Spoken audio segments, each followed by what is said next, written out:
completely surprises you with something new and nonsensical. Nonsensical? Yeah, it works. Oh, sorry, I'm just writing my review of Kill la Kill. It's a bit late. Sorry, I'm just gonna have to ask you to wait a little. Wait. Got a note in here for some reason.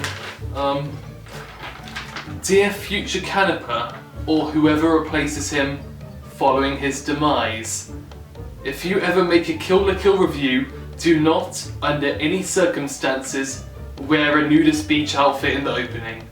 Well, that just ruined everything.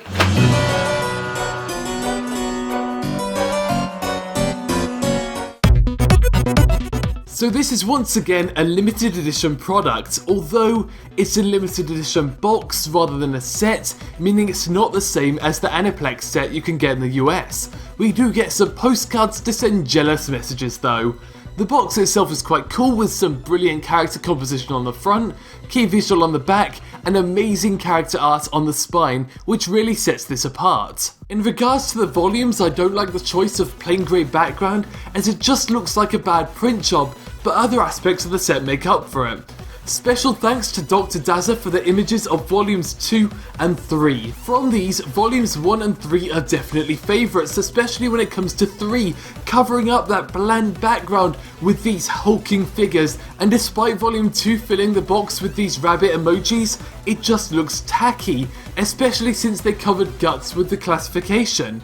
Overall, they do make for a good selection, although I still do dislike the fact that they're released in volumes rather than as a full set straight up. But without further ado, I present the anime review of Kill la Kill.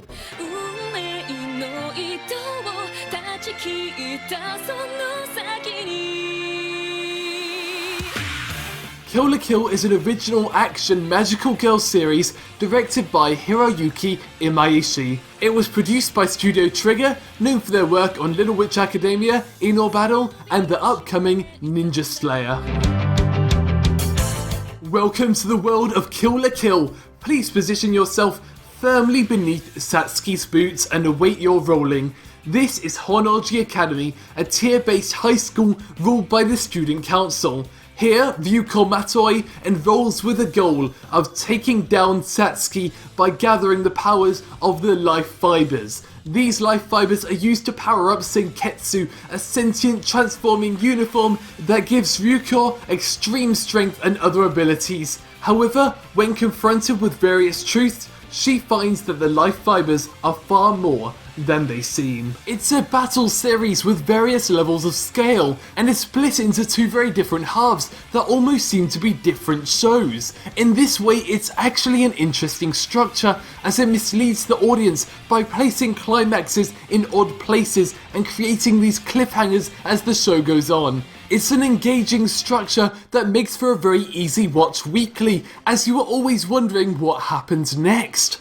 However, we're taking a show that works well with that suspense each week and putting it into a situation where you can just watch the next episode immediately after. So the real question here is whether marathoning Kill la Kill still makes for the same exciting experience.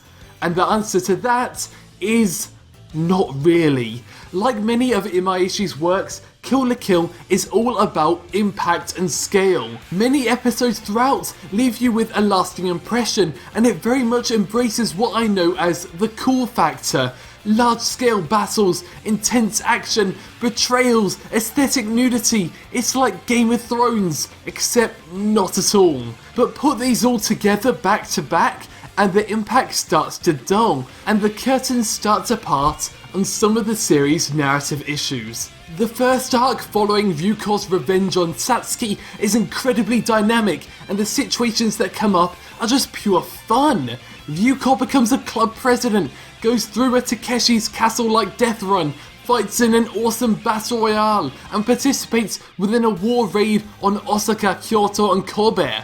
You go into these episodes without any idea of what to expect, and it constantly surprises you with something new and nonsensical. You really do get this feeling that Vucot is taking on a system and rising through the ranks, and as with most Magical Girl series, she is rising in power, and that's often some of the best parts within these type of action shows, seeing cool new powers in use after our protagonist is seemingly losing. It's just, for lack of a more detailed word, awesome. It's a simple structure, but they filled this plain wicker basket with some of the most exotic fruits around. However, in the second arc, as the series twists in direction and we head to the conclusion, these exciting fruits start to rot, and finding a fresh one is a pleasant surprise rather than an expectation.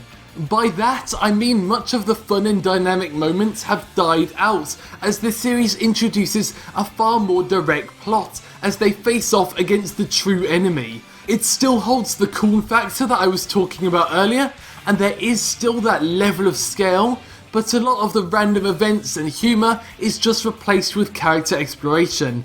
Vucot is incredibly likeable, but only on the surface, as a badass with a cool sword riding a motorbike. Her motivations were ripped straight out of The Princess Bride. Hello! My name is Inigo Montoya. You killed my father.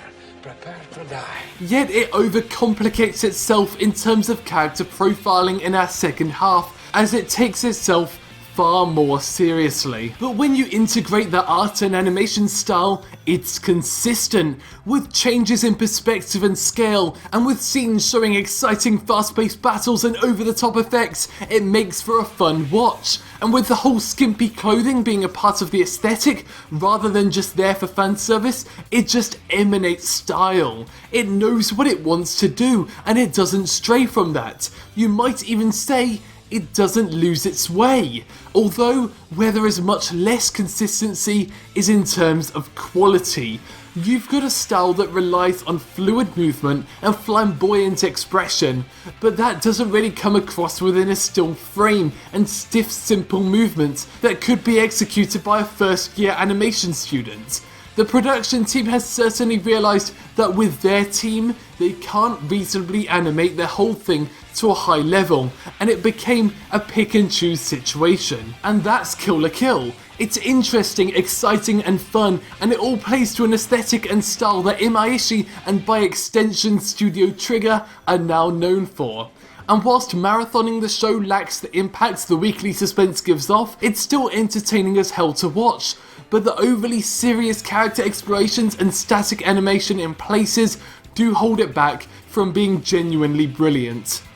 Kill la Kill is available from Madman Entertainment. 3 of 5 volumes are currently available. The entire series is available to stream online at Anime Lab.